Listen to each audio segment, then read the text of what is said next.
बच्चों इससे पहले हमने कंपोजिशन ऑफ डीएनए की स्टडी की थी। हमने उसमें डीएनए के कंपोजिशन के बारे में पढ़ा था कि डीएनए के अंदर नाइट्रोजनस बेस, पेंटोस शुगर और फॉस्फेट ग्रुप पाए जाते हैं। डीएनए में दो प्रकार के नाइट्रोजनस बेस पाए जाते हैं, प्यूरिन एंड पिरिमिडिन पाए जाते हैं, ठीक है। और उसके बाद में हमने देखा था कि नाइट्रोजनस बेस और पेंटोस शुगर मिलकर अपन बोल रहे थे ग्लाइकोसाइड बना रहे थे, ठीक है। और ग्लाइकोसाइड फॉस्फेट ग्रुप से जुड़कर न्यूक्लियोटाइड बना रहे थे और न्यूक्लियोटाइड आपस में जुड़कर पॉलीन्यूक्लियोटाइड बना रहे थे, ठीक है। पॉलीन्यूक्लियोटाइड की चेन का फॉर्मेशन कर रहे थे।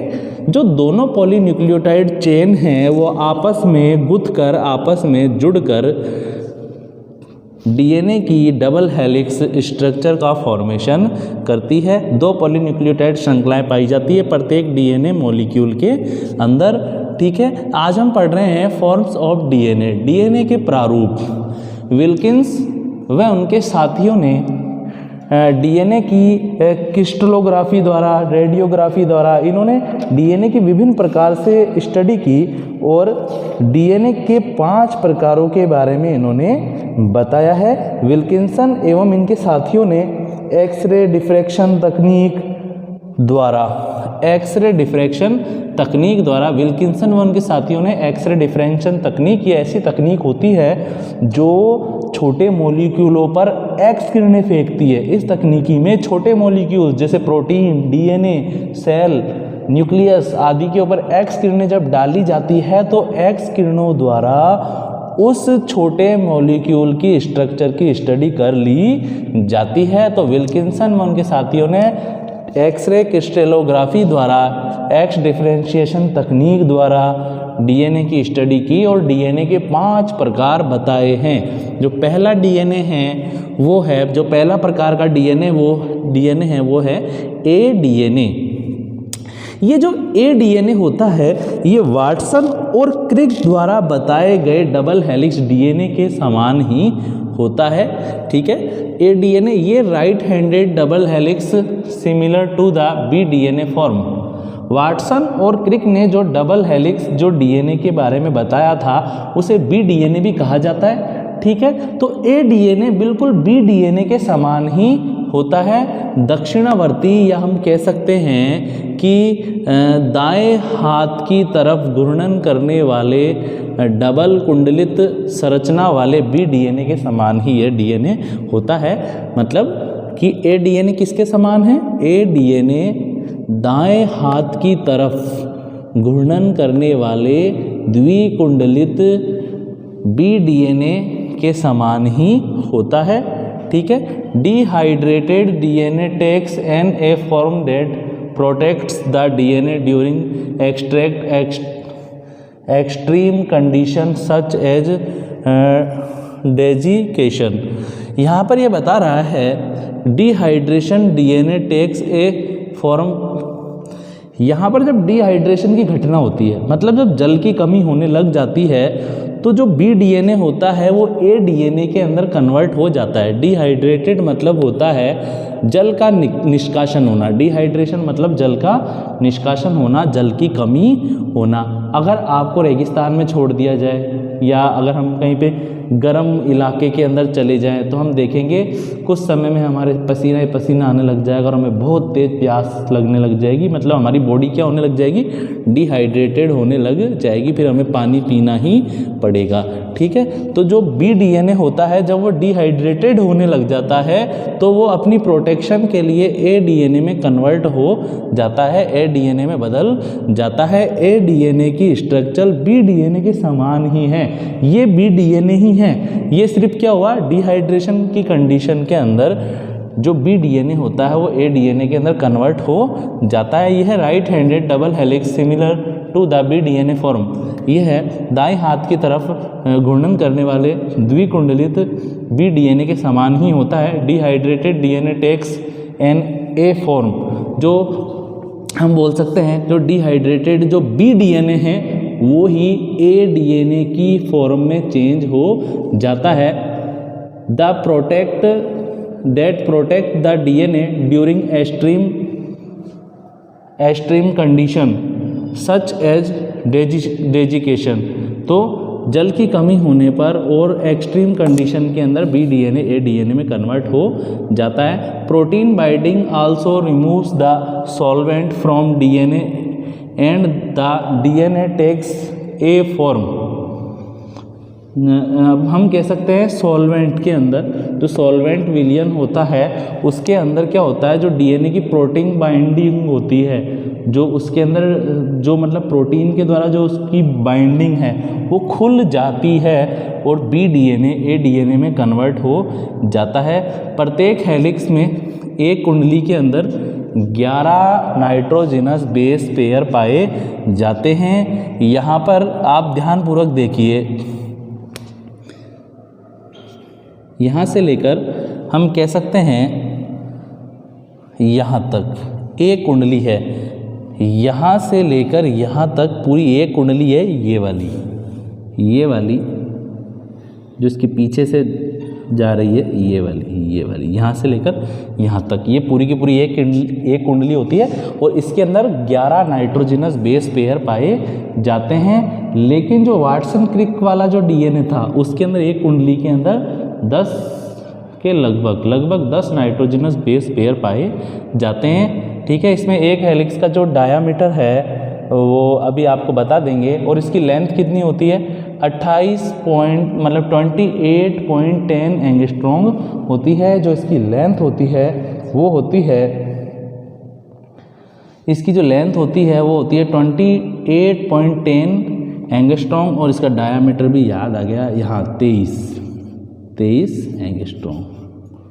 ठीक है, इसका जो वन हेलिक्स का जो डायामीटर है वो 23 एंगस्ट्रॉम होता है और जो इसकी लेंथ है, इसकी एक हेलिक्स की जो डायामीटर है यहाँ से लेकर यहाँ तक का जो इसका व्यास है, इसकी एक जो पॉलीन्यूक्लियोटाइड श्रृंखला से जो एक हेलिक्स बन रही है उसकी व्यास है 23 एंगस्ट्रॉम और उसकी लंबाई है 28.10 एंगस्ट्रॉम। ठीक है, इसके बाद में हम पढ़ेंगे B DNA. Watson and Crick द्वारा प्रतिपादित डबल हेलिक्स डीएनए को बी डीएनए कहते हैं। ये सबसे मुख्य प्रकार का डीएनए है। ठीक है, इसी डीएनए की खोज के लिए वाटसन और क्रिक को नोबेल प्राइज़ मिला था 1962 के अंदर। ये right handed double helix DNA होता है। यह हम कह सकते हैं दाईं हाथ की तरफ कुंडलित होने वाला द्विकुंडलित डीएनए है। ठीक है, दाईं हाथ। अब इधर आप देखिए, ये एरो का निशान है, ये जो कुंडलन हो रहा है यहाँ पर, ठीक है, या जो घूर्णन हो रहा है ये दक्षिणावर्ती घूर्णन है, या हम कह सकते हैं कि यह राइट हैंड की तरफ होने वाला कुंडलन है। ठीक है, तो यहाँ पर वाटसन एंड क्रिक द्वारा प्रतिपादित डबल हेलिक्स डीएनए को ही बी डीएनए कहते हैं। ये right handed double helix DNA हैं। वन हेलिक्स का डायामीटर 20 एंगस्ट्रॉम होता है। यहाँ पर 20 एंगस्ट्रॉम है, ये बात हमें ध्यान रखनी है कि ए डीएनए के वन हेलिक्स का डायामीटर कितना था 23 एंगस्ट्रॉम, जबकि बी डीएनए के अंदर वन हेलिक्स का डायामीटर है 20 एंगस्ट्रॉम।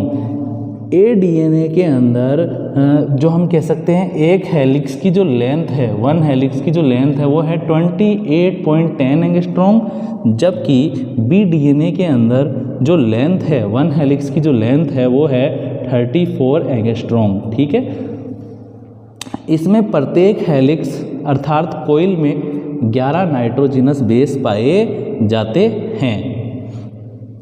इसमें 10 आएगा। ठीक है, तो ए डीएनए के अंदर लगभग 11 नाइट्रोजनस बेस पाए जाते हैं, जबकि बी डीएनए के अंदर 10 नाइट्रोजनस बेस पाए जाते हैं। अब हम एक चीज़ को समझ लेते हैं। यहाँ पर एक शब्द आया है, बार बार आ रहा है यहाँ पर, राइट हैंडेड डबल हेलिक्स। ठीक है, ये राइट हैंडेड होता क्या है, इधर आप देखिए, ध्यानपूर्वक देखिए, ये जो डीएनए है, ठीक है, आप इसको ध्यानपूर्वक देखिए, ये डीएनए है ना, हम कह सकते हैं पहले पीछे की तरफ जा रहा है। देखिए, ये डीएनए पहले पीछे की तरफ जा रहा है, फिर वापस कहाँ आ रहा है, आगे की तरफ आ रहा है।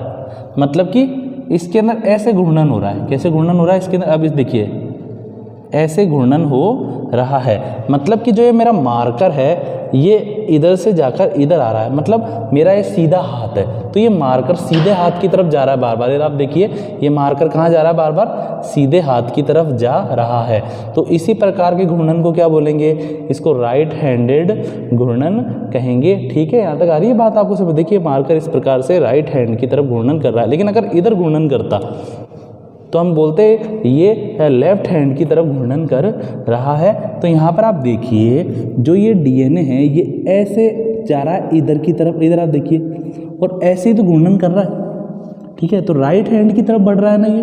ठीक है, तो इसे क्या बोलेंगे, right handed double helix DNA structure कहेंगे। इसके बाद में हम और भी कुछ प्रकार के डीएनए हैं उनके बारे में हम पढ़ेंगे। जैसे ए डीएनए के बारे में हमने पढ़ ही लिया, बी डीएनए के बारे में पढ़ेंगे, फिर उसके बाद में पढ़ेंगे हम सी डीएनए, डी डीएनए, और फिर 5वें नंबर पर आएगा इम्पोर्टेंट डीएनए जेड डीएनए।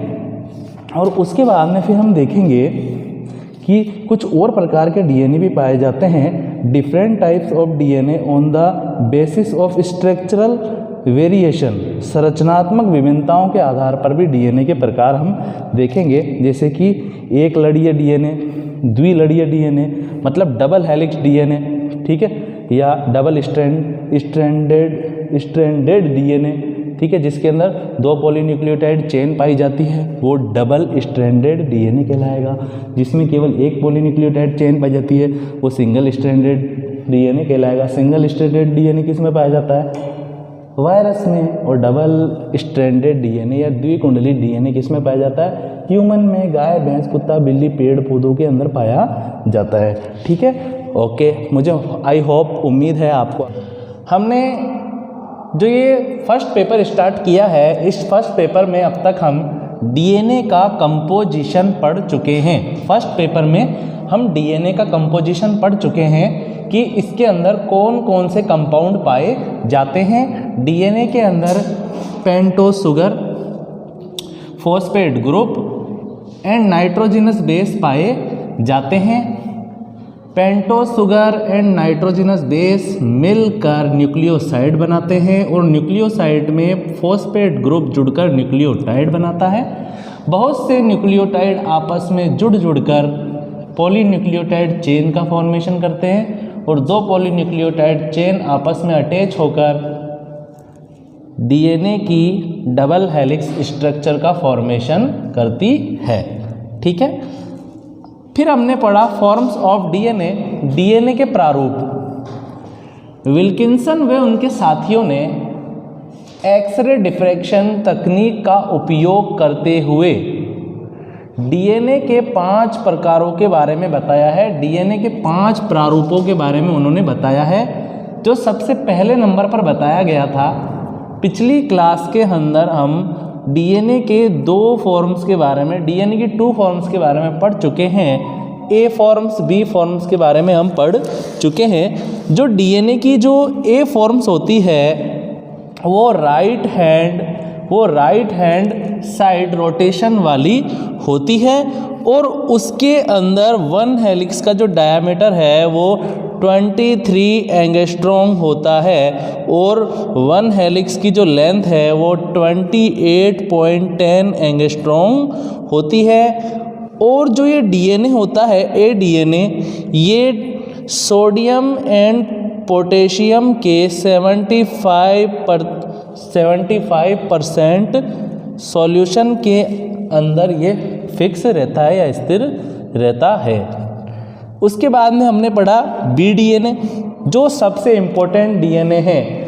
इस डीएनए के स्ट्रक्चर के बारे में वाटसन एंड क्रिक ने बताया था और इन्हें इस खोज के लिए 1962 में नोबेल प्राइज़ भी प्रदान किया गया था।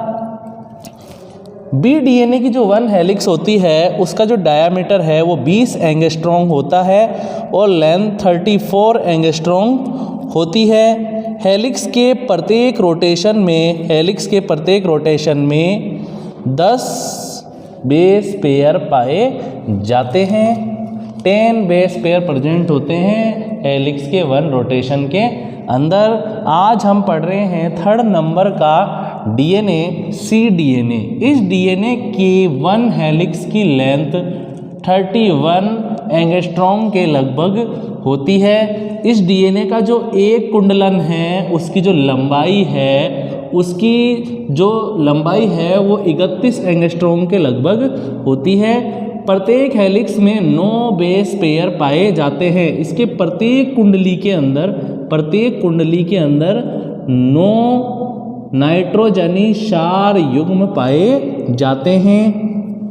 सी डीएनए की एक हेलिक्स का जो व्यास है, जो डायामीटर है, वो 19 एंगस्ट्रॉम होता है। यह भी राइट हैंड साइड रोटेशन वाला डीएनए है। यह भी सीधे हाथ की तरफ घूर्णन करने वाला डीएनए है। यह 60% रिलेटिव ह्यूमिडिटी पर स्थिर रहता है। ये जो डीएनए है ये हमें प्राप्त होता है। यह डीएनए 60% सापेक्ष सांद्रता वाले विलयन के अंदर स्थिर बना रहता है। अब हम पढ़ेंगे डी डीएनए के बारे में। इस डीएनए के हेलिक्स के प्रत्येक रोटेशन में केवल 8 बेस पेयर पाए जाते हैं।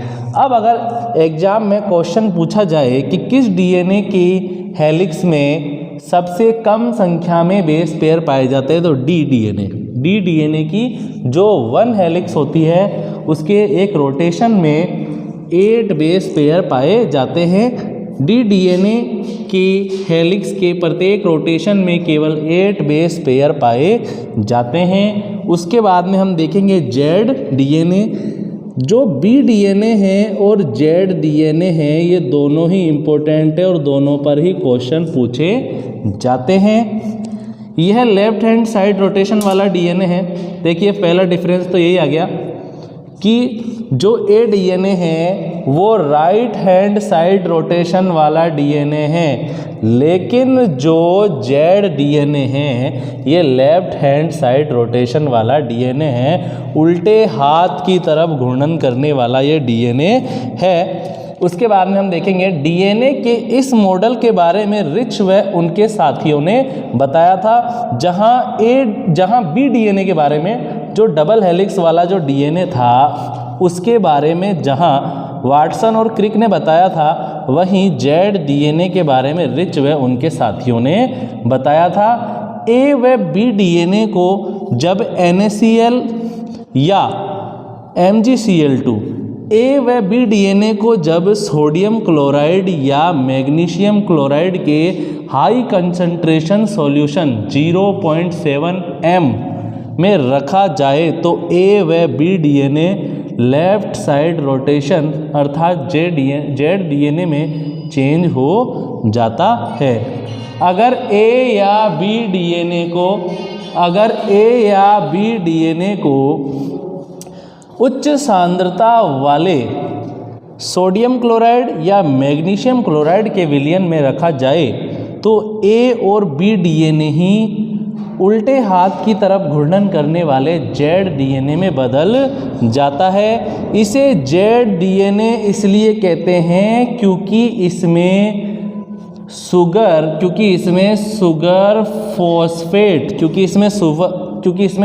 Phosphate molecules zigzag structure बनाते हैं। यहाँ हम देखेंगे कि जो ए डीएनए है, जो बी डीएनए है, जो सबसे इम्पोर्टेंट जो बी डीएनए है उसके अंदर सुगर फॉस्फेट एक इस प्रकार के स्ट्रक्चर बना रहे थे। तो एक पॉलीन्यूक्लियोटाइड चेन बन गई थी और दूसरी पॉलीन्यूक्लियोटाइड चेन का निर्माण भी इस प्रकार हुआ था। ठीक है, तो हम कह सकते हैं कि सुगर और फॉस्फेट जो मिलकर बिल्कुल सीधी सी लंबी सी एक स्ट्रक्चर बना रहे थे। लेकिन जेड डीएनए के अंदर क्या होता है, जेड डीएनए के अंदर सुगर और फॉस्फेट मॉलिक्यूल्स मिलकर जिग जैग स्ट्रक्चर बनाते हैं। सुगर और फॉस्फेट मॉलिक्यूल्स मतलब शर्करा और फॉस्फेट के अणु मिलकर जिग जैग स्ट्रक्चर बनाते हैं, टेढ़ी मेढ़ी जेड नुमा स्ट्रक्चर बनाते हैं। इसके प्रत्येक हेलिक्स की लेंथ 45 एंगस्ट्रॉम व डायामीटर 18 एंगस्ट्रॉम होता है। इसकी प्रत्येक हेलिक्स के 1 रोटेशन में 12 बेस पेयर पाए जाते हैं। इस प्रकार के डीएनए एनिमल्स के क्रोमोसोम में पाए जाते हैं। ये जो डीएनए हैं ये मिलेंगे जंतुओं के गुणसूत्रों के अंदर। यह डीएनए जंतुओं के गुणसूत्र के अंदर पाया जाएगा। हम एक बार दोनों के अंदर डिफरेंस देख लेते हैं कि दोनों में आखिर डिफरेंस क्या है। जो बी डीएनए है, जो सबसे इम्पोर्टेंट डीएनए है, उसकी खोज तो वाटसन और क्रिक ने की थी, जबकि जेड डीएनए की खोज किसने की थी? जेड डीएनए की खोज रिच व उनके साथियों ने की थी। जब ए व बी डीएनए को सोडियम क्लोराइड व मैग्नीशियम क्लोराइड की उच्च सांद्रता वाले विलयन में रखा जाता है तो ए व बी डीएनए ही होता है जो जेड डीएनए में परिवर्तित हो जाता है, जेड डीएनए में बदल जाता है। जहां बी डीएनए के 1 हेलिक्स का डायामीटर 20 एंगस्ट्रॉम था, वहीं इसका जो डायामीटर है वो कम है, वो 18 एंगस्ट्रॉम है। उसकी 1 हेलिक्स की, बी डीएनए के 1 हेलिक्स की लेंथ 34 एंगस्ट्रॉम थी, जबकि इसकी लेंथ है 45 एंगस्ट्रॉम। जेड डीएनए के 1 हेलिक्स या प्रत्येक हेलिक्स की जो लेंथ है वो है 45 एंगस्ट्रॉम। बी डीएनए के 1 हेलिक्स के जो प्रत्येक रोटेशन के अंदर, एक हेलिक्स के एक घुमाव के अंदर, प्रत्येक हेलिक्स के 1 रोटेशन में, मतलब एक हेलिक्स के एक घुमाव के अंदर जहाँ 10 सारक युग्मक थे, 10 बेस पेयर थे, वहीं यहाँ हम कह सकते हैं कि प्रत्येक हेलिक्स के 1 रोटेशन में 12 बेस पेयर पाए जाते हैं। इस प्रकार के डीएनए एनिमल के क्रोमोसोम में पाए जाते हैं। नेक्स्ट पार्ट के अंदर हम पढ़ेंगे डीएनए का क्या महत्व है, ठीक है, और उसके बाद में हम आरएनए की स्ट्रक्चर के बारे में भी स्टडी करेंगे। Thank you.